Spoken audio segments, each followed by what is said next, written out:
शांतिनाथ दिगंबर जैन मंदिर हरिपर्वत आगरा में निरंतर श्री पार्श्व कथा के माध्यम से ज्ञान की अमृत वर्षा बह रही है। शुक्रवार को भगवान श्री पार्श्वनाथ के गर्भ कल्याणक की कथा मुनि श्री 108 प्रणम्य सागर जी महाराज के श्रीमुख से सुनाई गई। इस दौरान भक्तों में भगवान के गर्भ कल्याणक महोत्सव को लेकर खासा उत्साह देखने को मिला।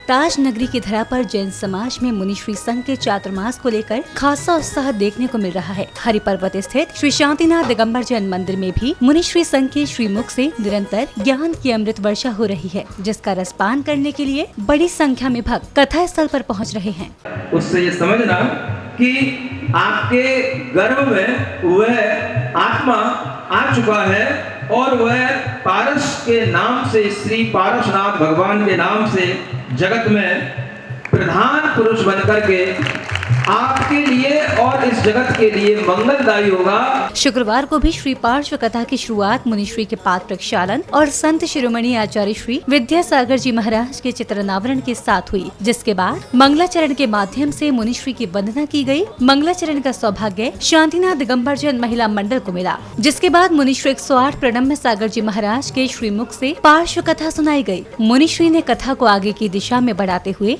भगवान श्री पार्श्वनाथ के गर्भ कल्याण की कथाओं को सुनाते हुए भगवान श्री पार्श्वनाथ के जन्म से 6 माह पूर्व स्वर्ग के इंद्रों द्वारा की जा रही भगवान की जन्म कल्याण की तैयारियों का सुंदर वर्णन अपने श्रीमुख से किया। तो वहीं जैन समाज के महिला मंडल और समाज के बेटे बेटियों द्वारा भगवान के मोक्ष कल्याण को लेकर सजीव प्रस्तुति मुख्य मंच के समक्ष प्रस्तुत की गयी, जिसमें निर्मल कुमार मोठिया को भगवान के पिता महाराज अश्वसेन बनने का अवसर प्राप्त हुआ। इस दौरान मुनिश्री के सानिध्य में सुंदर झांकियां भी कथा स्थल पर दिखाई गई। मुनिश्री ने भगवान श्री पार्श्वनाथ के गर्भ और जन्म कल्याण की कथा को आगे बढ़ाते हुए बताया कि जब कोई देव धरती पर अवतार लेते हैं तो किस प्रकार के बदलाव धरती लोक में देखने को मिलते हैं। मुनिश्री ने कथा को आगे बढ़ाते हुए भगवान के गर्भ से लेकर जन्म कल्याणक तक होने वाली 5 आश्चर्य और 16 स्वप्नों के बारे में विस्तार से बताया। इस दौरान सुंदर भजनों की प्रस्तुतियाँ पेश की गयी। जो अष्टांग महानिमित्तों के ज्ञाता होते हैं, ज्योतिष शास्त्र को जानने वाले होते हैं, उन्हें पता होता है कि स्वप्न अच्छे भी होते हैं, बुरे भी होते हैं। स्वप्न के शुभ फल भी होते हैं और अशुभ फल भी होते हैं। कोई स्वप्न फलते भी हैं और कोई स्वप्न फलते नहीं भी हैं। सुन रहे हैं? स्वप्नों का अपना एक विज्ञान है और जो स्वप्न हमारे जीवन में फलते हैं वो कल आपको बताया था कि जब हम स्वस्थता के साथ में स्वप्न देखते हैं तो वो स्वप्न फलते हैं।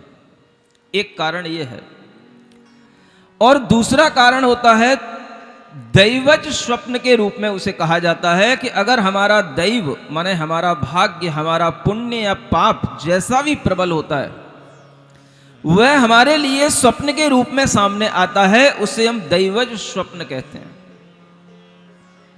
स्वप्नों का अपना फल होता है। आपको कल यह भी बताया था कि अगर व्यक्ति स्वस्थ हो और स्वस्थ होने के साथ साथ उसके लिए तीव्र पुण्य का उदय हो तो अच्छे स्वप्नों का फल उसे जरूर प्राप्त होता है। अगर पाप का उदय होगा तो कोई हानि होने वाली होगी तो उस तरह के स्वप्न आएंगे और बहुत कुछ स्वप्नों का फल रात्रि के देखे गए प्रहर पर भी निर्भर करता है और तिथियों पर भी निर्भर करता है।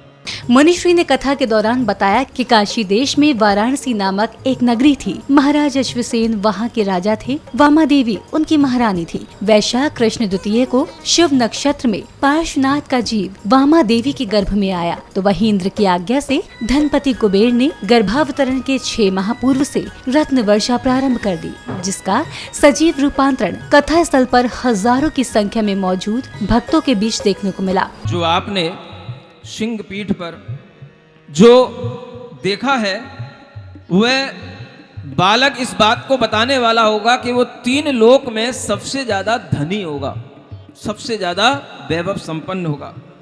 और जो आपने सुर विमान देखे हैं उससे ये समझना कि वह स्वर्ग लोक से आकर के आपके गर्भ में उत्पन्न होगा। रत्न वर्षा का ये कार्य भगवान के जन्म होने तक चलता रहा। इंद्र और देवों ने वाराणसी नगरी में पहुंचकर त्रिलोकीनाथ भगवान का गर्भ कल्याणक उत्सव बड़े भक्ति भाव के साथ मनाया। भगवान के पुण्य प्रभाव से महाराजा अश्वसेन के प्रसादों में नगर में और काशी राज्य में सुख समृद्धि में निरंतर वृद्धि होने लगी और पौष कृष्ण एकादशी को भगवान का जन्म होगा, जिसको लेकर अभी से तैयारियां शुरू कर दी गई हैं।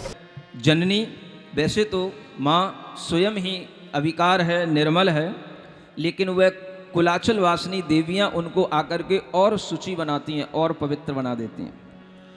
वह दिवस है कृष्ण पक्ष की वैशाख की द्वितीया तिथि है और वह निर्मल विशाखा नक्षत्र है जब वह पारसनाथ भगवान का गर्भ अवतरण हुआ है।